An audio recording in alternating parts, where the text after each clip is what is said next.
কোন এক দলের নেতা ঈদ পুনর্মিলনী অনুষ্ঠানে পিছন দিক দিয়ে যে আরেক দেশের রাষ্ট্রদূতকে জড়ায় ধরছে, শুনছেন আপনারা?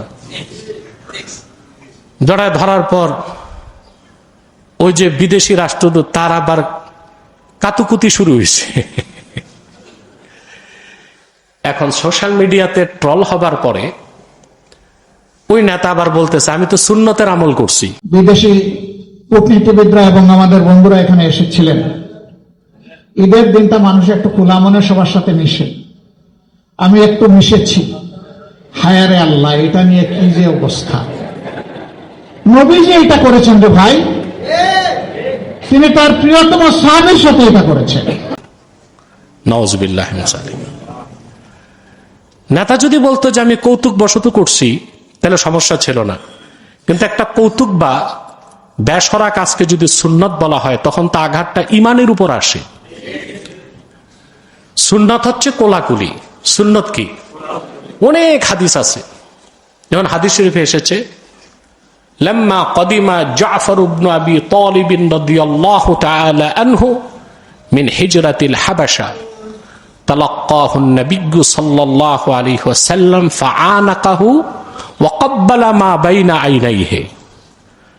জাফর রাদিয়াল্লাহু তাআলা আনহু হাবাশায় হিজরত করছিলেন। তিনি যখন হাবাশা হিজরত থেকে ফিরে আসছেন, আল্লাহর হাবিব সাল্লাল্লাহু আলাইহি ওয়াসাল্লাম তার সাক্ষাৎ করলেন, তার সাথে কোলাকুলি করলেন, আর তার দুই চোখের মাঝখানে চুমু দিলেন। এটা সুন্নত। এটা কি? এটাকে আরবিতে বলে মুআনাকা। কি বলে? মুআনাকা হচ্ছে কি? ইলতিকাউল উনকাইন, গর্দানের সাথে গর্দান মিলানো। আবু হানিফার মতে সিনাটাও লাগবে না, সিনাটাও একজনের গর্দান আরেকজনের, কথা বলেন না ভাই, এটার নাম মুআনাকা।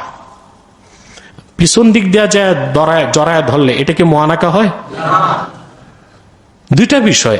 এক, মুআনাকার সুন্নত পালন করতে হলে প্রথম শর্ত, দোনো ব্যক্তিকে মুমিন হতে হবে। মুমিন যদি কাফেরের সাথে গর্দান মিলায়, সেটা মুআনাকা হবে না। আর যে পিছন দিক দেওয়া যায়, সেটা তো কোনোভাবে মুআনাকা হবে না। অতএব সুন্নতের অপব্যাখ্যা করা উচিত নয়, এটা চরম বেয়াদবি ও মূর্খতা।